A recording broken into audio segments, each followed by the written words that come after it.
This is the CBS Evening News. Dan Rather reporting. Good evening. New theories and new mysteries cropped up today in the investigation of last Sunday's British airliner crash. This much is known. One of the engines was on fire when the Boeing 737 went down, killing 44 people. The other engine, for some reason, was turned off. Both Britain and the United States began emergency inspections of the U.S.-built planes. Correspondent Tom Fenton begins our report from London. The British government ordered the grounding of all late-model Boeing 737s until urgent safety checks can be made, as suspicion shifted tonight from pilot error to equipment problems. Investigators at first suspected it was the pilot who made a fatal error when he shut down the wrong engine. They changed their minds today after questioning Captain Kevin Hunt in the hospital for 45 minutes. Investigators now suspect the cockpit alarm system was faulty and that warning lights may have indicated a fire in the right-hand engine when it was the left engine on fire. It has been known to have happened on several different types of aircraft previously. One of the survivors today raised another possibility that the pilot may have been right when he believed both engines were malfunctioning. This passenger said he heard strange noises coming first from one engine and then the other. What actually happened then was there was a lot of noise out of the other engine, and at that point it sounded as if the other engine was doing what the first engine had done. Survivors got a chance to tell more of their stories today when Prince Charles visited one of the hospitals. A young man who lost 3 close relatives was sadly philosophical. That's the way life goes, isn't it? A woman who thought her husband was dead until he finally spoke to her was asked what his first words were. Get off my leg. Near the scene of the crash, there was both mourning and thanksgiving today. Relatives of the dead were taken there and prayed for those they lost. But people who live under the airport's final approach path said prayers of thanks that Captain Hunt's skill in maneuvering the stricken plane spared their village and their lives. Tom Fenton, CBS News, London. There are 300 Boeing 737s in service in this country with the same type of engine that failed in the British crash. Tonight, the Federal Aviation Administration issued a directive requiring an emergency inspection of the fire and vibration warning systems on the 737s. They're looking particularly for the cross-wiring that is suspected in the Kegworth accident. These are new planes, but sometimes newness is the problem. When an aircraft is first introduced, it's much like a new car. If you're going to have some mechanical problems, it will happen early in the airplane's history. Boeing says all the engine warning systems are tested before its planes are delivered. The instruments on the British plane should have indicated any fire. There's a critical issue here, and that is whether or not there actually was a fire warning audible in the cockpit. It would be a loud bell. The engines used on these Boeing 737s do not have a particularly bad safety record, but there have been several failures in the past 5 years. A Boeing from TACA Airlines had both engines stop in flight on an approach to New Orleans last May. It managed to land on a levee beside the Mississippi. The same type of engine stopped in midair on a United Airlines flight leaving Chicago in 1983, on a Delta flight out of West Palm Beach, Florida in 1985, and last July, Continental had an engine stop while over Wilmington, Delaware. The British crash has again raised the long-simmering issue of whether having just 2 pilots on the flight deck is enough in an emergency. The Boeings and other new aircraft use computers to do what the flight engineer, the third man in the cockpit, used to do: check that everything's working. In a tight situation where a computer can't see, it can't hear, if someone were to turn off the fuel, it doesn't care. The computer doesn't care. The U.S. airlines must now check their 737s within the next 72 hours. But the FAA has not yet followed the second British recommendation, that the fire and vibration warning systems on these planes be checked more frequently throughout the aircraft's life. Mark Phillips, CBS News, Washington. Follow-up tonight to the story that CBS News Defense Department correspondent David Martin and reporter-producer Howard Rosenberg first broke on the CBS Evening News last night. The story that the top-secret nose cone of a U.S. nuclear missile is missing, and the Soviets may have stolen it. Martin reported on circumstantial but increasing evidence the Soviets may have violated waters off the Marshall Islands to retrieve the nose cone from a U.S. missile test-fired into the South Pacific in 1987. In Moscow, Soviet Foreign Ministry spokesman Gennady Gerasimov was asked about this today. The recorder has disappeared, and there is speculation that, among other things, it may have been taken or acquired somehow by the Soviets, perhaps even using a mini submarine. Yes, I heard that news, and I checked the news with our central information agency. They said they couldn't find anything in the lost and found. U.S. Pentagon officials say they haven't ruled out possibly other culprits besides the Soviets. They cling to the possibility, as they put it, that the nose cone debris may have been retrieved by U.S. military divers and somehow got misplaced in the mail. Still to come on tonight's CBS Evening News, Jerry Bowen on the big comeback for Clickety-Clack as a way to get there. And Susan Spencer on where we were and where we are in the campaign against cigarette smoking. Smoother, milder, tastier, old gold.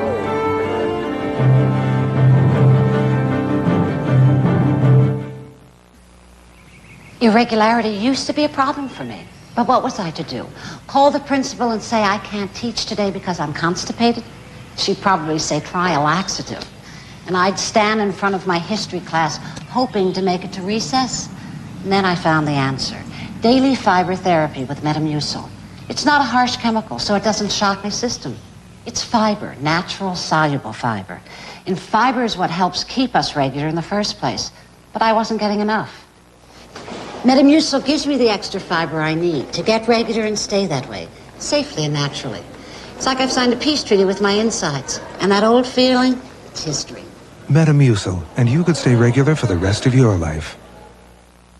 You've always trusted Woolite to care for your sweaters. Wouldn't you love to get that same Woolite care for your rugs and for your chairs? Well, try Woolite Deep Cleaning Rug Cleaner and Woolite Upholstery Cleaner. Trust Woolite Care for rugs and chairs. The new Buick Riviera.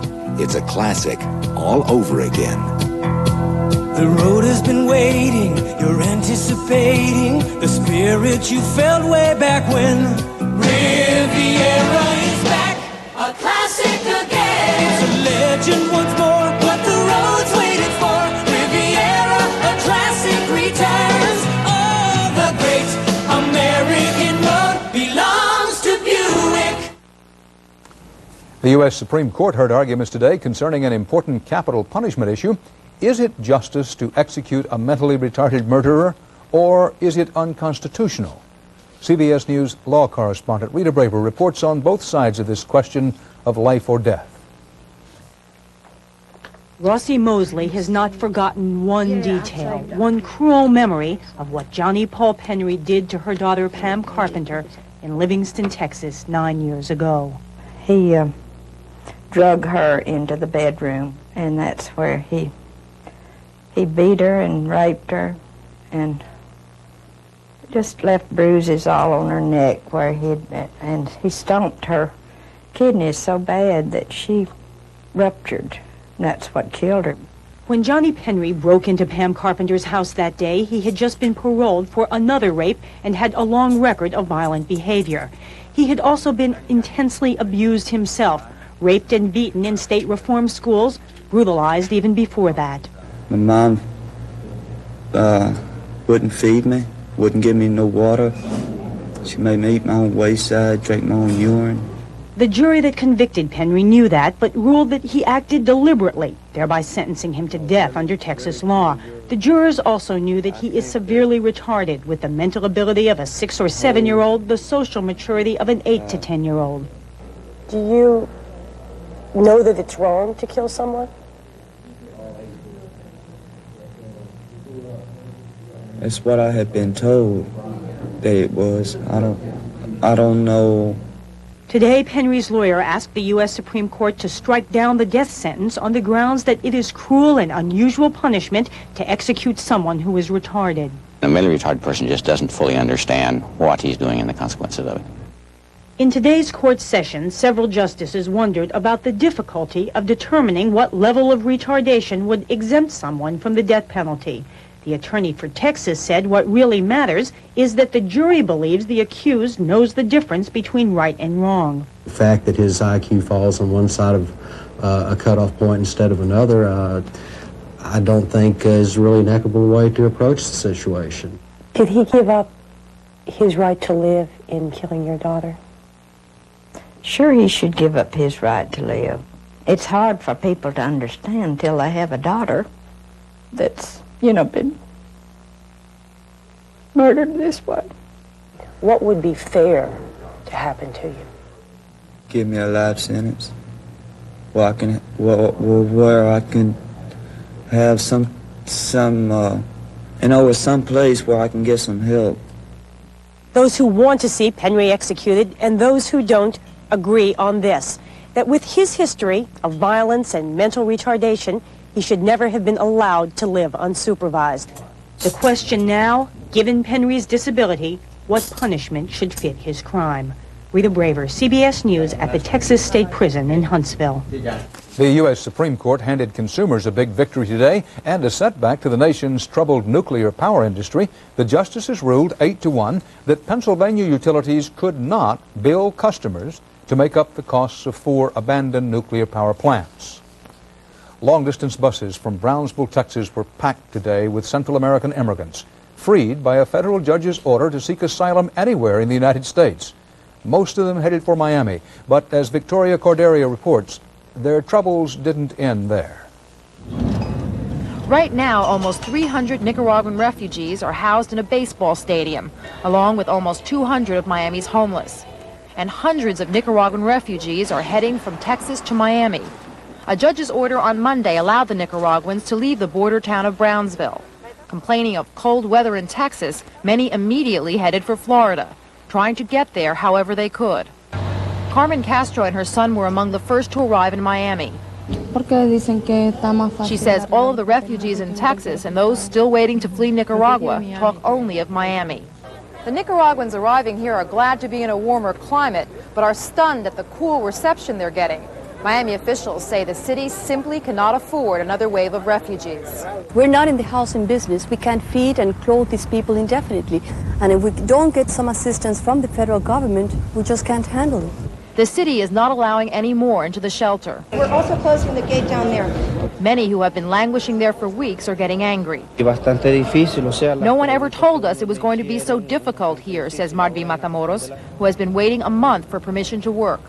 The established Nicaraguan community in Miami is helping privately, but it too is overwhelmed. The private sector of Miami, I think, can assimilate the majority of these Nicaraguans who are coming in.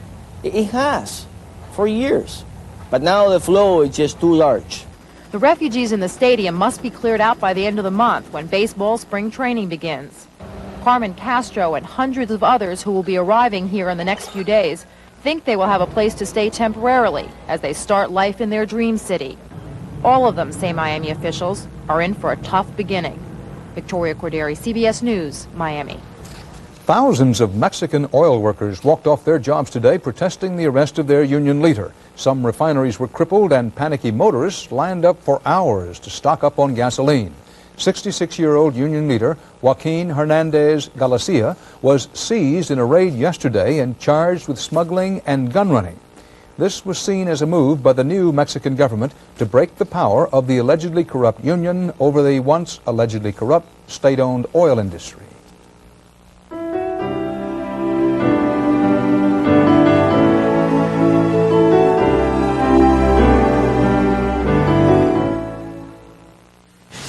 You know, the other day my MCI rep called me up. Says he'd like to stop by with some new ideas. I think my long distance gets complicated again. Then he shows me how I've outgrown my current MCI service. And with a couple of changes, I can have more efficient, more economical long distance. I couldn't believe it. This MCI guy called me up to lower the bill. Until you call, you'll never know how much better a long distance company can be. MCI. Let us show you. As the company that gave the world the first full line of four-wheel drive cars, Subaru's performance on hills is well known. What may not be so well known is that of all the Subarus registered since 1978, an astonishing 92% are still on the road, which could mean a Subaru will still be good on a hill when other cars are over it. The day may come when every washer will handle all your fabrics with expert care and get your big loads really clean. But isn't it nice to know Whirlpool has washers that will do it today? X-Lax presents a gentle guarantee. A guarantee that X-Lax works gently by 8 a.m. when taken at bedtime or your money back. A promise you can count on. X-Lax, guaranteed complete relief by 8 a.m. At the UN tonight, the United States vetoed a resolution that would have condemned the U.S. for shooting down 2 Libyan jets last week in the Mediterranean. The vote in the Security Council was 9 in favor, 4 against, but the U.S. veto killed the whole resolution.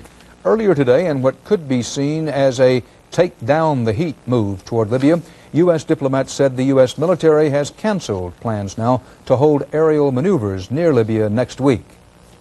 Delegates from nearly every nation in the world agreed today in Paris to condemn the use of chemical weapons and work with renewed vigor to eliminate them.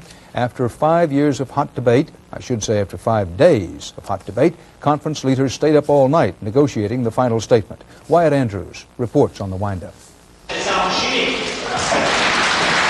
In a simple conclusion, 149 countries have promised not to use chemical weapons ever again. But the 6-paragraph final communique does not mention any penalty for breaking that promise. Iraq, which used chemical weapons, is not mentioned by name. There's not a word on Gaddafi's chemical factory, and there's no condemnation of countries or companies which spread chemical weapons technology. Yet with all those weaknesses, almost every nation here proclaimed an achievement. We believe that we've made an important step. The world wants to eliminate chemical weapons threat. Those who defend the Paris conference say what they've accomplished is a new moral basis for opposing chemical war. In fact, the new worldwide attention that's now focused on the chemical problem has apparently put pressure on one government already, West Germany's. After first denying that any proof linked Germany to the Libyan plant, the West German government now says criminal charges might be filed. Stern magazine reports 3 firms are now under investigation for supplying parts to Gaddafi. 2 of the 3 companies had been cleared by the government last week. The question back in Paris, meanwhile, is why this conference on chemical weapons wasn't any tougher. The Americans had called for penalties against those who used chemical weapons, but compromised to avoid a veto from Iraq. If the United States wrote this statement, which it did not, the language might have been stronger. At its worst, many diplomats agree the Paris document could become just another toothless international agreement. But at best, the communique might reverse the trend in which chemical weapons have become acceptable. Wyatt Andrews, CBS News, Paris. Israeli warplanes struck targets in Lebanon today for the first time in 1989. The Israeli army said the raid was aimed at the Palestinian terror group headed by Abu Nidal. There was no word on casualties.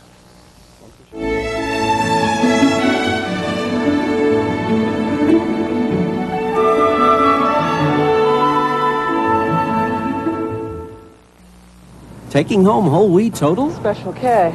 Hope you're hungry, because you'll need almost 3 boxes to equal the vitamin and mineral nutrition in just 1 box of Total. And you? Just shredded wheat. 12 boxes. Total, 1 bowl, 100%. No other cereal has more vitamin and mineral nutrition. If it's whole wheat Total, it's Total Nutrition. And for a better cornflake, try Total Cornflakes. Better tasting and twice the nutrition of Kellogg's cornflakes.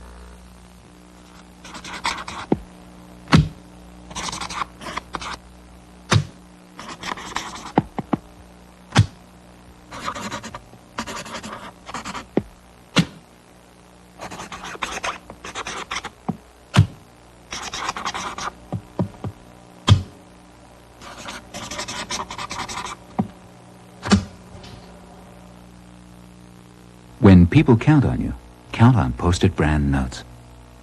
Sure, I want my vitamins, but I don't want to be here all morning.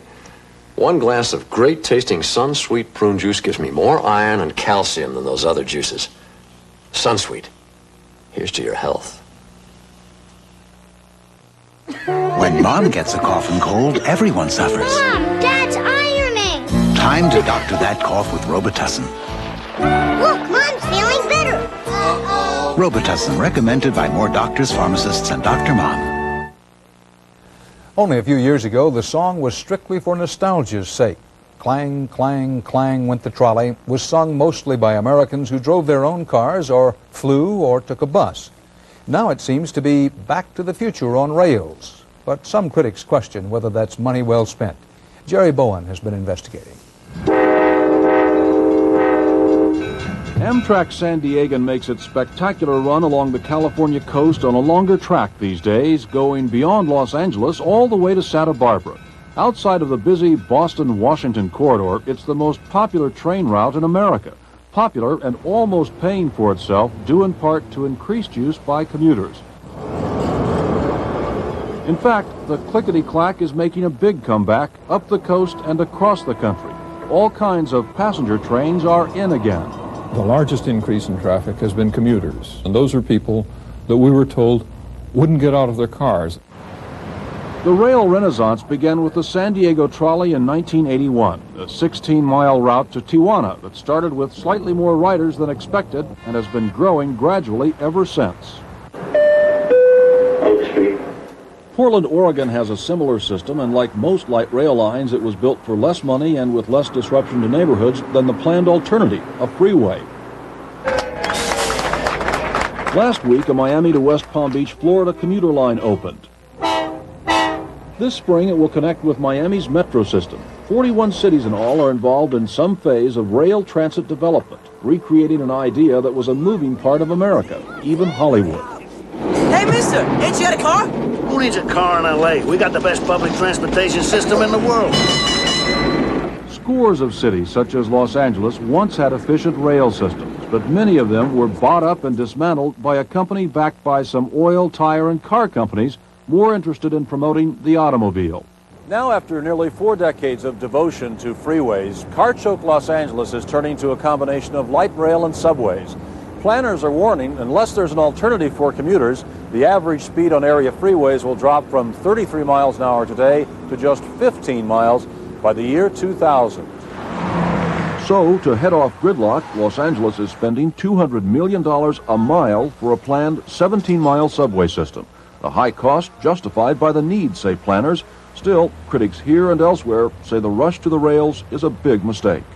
I think that rail, whether it's above ground or below ground or grade separated or not, as everybody knows, is an 1890s idea. It was a great idea when cities were centralized. The Reagan administration has been skeptical too. Federal funds were cut by a third in the president's second term. Mr. Reagan arguing the dollars were misspent. In Miami, the $1 billion subsidy helped build a system that serves less than 10,000 daily riders. That comes to $100,000 a passenger. It would have been a lot cheaper to buy everyone a limousine. Miami ridership has nearly quadrupled in the 4 years since that criticism, but is still far from what planners had forecast. Dallas voters had such doubts about a planned $3 billion rail system for their sprawling city, they turned down plans to borrow a third of the funding. What will the cost be for taking each automobile off the road? Is it worth $500,000 per car, for example, to take a vehicle off the road? But the big move in America is toward the rails, not away, and eventually, say the planners, time will prove them right. It took time, they argue, for Americans to leave the old trolley for the car. It will take time to get them back on board. Jerry Bowen, CBS News, Los Angeles.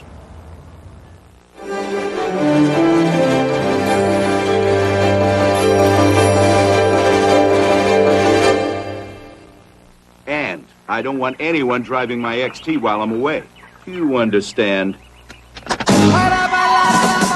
The Subaru XT6 has a powerful 6-cylinder engine, computerized full-time 4-wheel drive, and a design which makes it hard to resist. Somebody drove my car.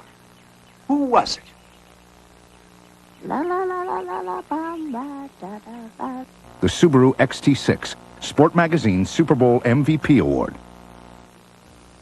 It took 2,000 years, but a revolutionary discovery is changing the way men think about coloring their gray hair. It's called Just for Men, from the leader in men's hair coloring. Simply apply Just for Men, and in 5 minutes, shampoo out. Your gray is blended away, leaving your natural-looking color. 5 minutes. Here, look at me. Just for Men leaves your hair looking healthy and fuller, and it won't fade or wash out. Just for men, in the men's hair care section. If you're looking for oat bran, all oatmeal is not created equal. One serving of total oatmeal has 10 times the nutrition of old-fashioned Quaker oats, and now more oat bran, too. Total oatmeal, more oat bran, total nutrition. The next time you have a glass of orange juice, tomato, or grapefruit, think about this. You get more of 7 important vitamins and minerals in a glass of great-tasting Sunsweet prune juice. Sunsweet. Here's to your health. A U.S. Labor Department survey out today says 12% of job seekers screened for drug use by potential employers last year tested positive. The survey also found that 1 out of 100 Americans was subjected to a drug test in the workplace last year, far fewer than previously thought. 25 years ago today, the Surgeon General issued the U.S. government's first warning on cigarette smoking and disease. It's difficult to remember how pervasive cigarettes were in American life then. But even as the smoke clears, smoking is responsible for more than 1 of every 6 deaths in this nation. And if health officials find much to celebrate, and they do, about warnings to the public, they also find much to worry about. CBS News medical correspondent Susan Spencer reports. The gains we have made in curtailing the use of cigarettes in the United States represent one of the greatest public health achievements of all time. And yet America's push to kick the habit started with such a simple announcement. It is the judgment of the committee that cigarette smoking contributes substantially to mortality from certain specific diseases and to the overall death rate. A remarkable statement at a time when cigarette packs were merely tap dancing on television. When even the Flintstones smoked. When health claims were made for cigarettes. Did you say I'll feel better smoking, Philip Morris? Yes, you will feel better. And here are the reasons why. In case after case, coughs due to smoking disappear. But within a few years of the Surgeon General's first report, the commercials had disappeared. Print ads remain with the required warnings, but at least one ad recently has backfired. Meet David Gerlitz, rugged, good-looking, a former Winston man, now working for the American Cancer Society. I was used to glamorize cigarette smoking, and it's a lie. If I've been influential in any way in starting you smoking, whether you're 12 or 20, please accept my apology. As the country's 50 million smokers well know, the message everywhere today is put it out. On airplanes, at work, in restaurants, and the tobacco industry is crying foul, demanding in its new ads that the assault end. Not likely. 2/3 of this population is assaulted by the 1/3 that smokes, and that assault can be lethal. In its own new anti-smoking messages, the government is using a carrot instead of a stick. Even if you've tried before, they'll help you try again. Despite the gains of the last quarter century, predictions are that 22% of Americans still will smoke in the year 2000. To steal a phrase, we have come a long way, baby, but we've still got a long way to go. Susan Spencer, CBS News, Washington. And that's the CBS Evening News until our live coverage of President Reagan's speech to the nation tonight at 9 Eastern Time. See you then.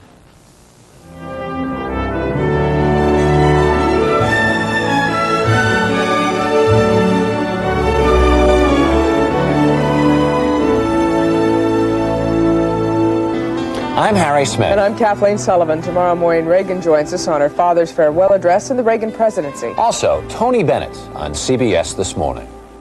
This is CBS. Hi, I'm Chris Clark, and coming up next on Eyewitness News, an arrest in the latest convenience store murder. We'll have a report. Metro tightens its belt in all departments after finding out it may be millions of dollars in the red. And the reason all adult communities in Nashville will soon hear the sounds of children. We'll have these stories and a flash flood watch for some parts of south of Nashville. Coming up next on Eyewitness News. Join us.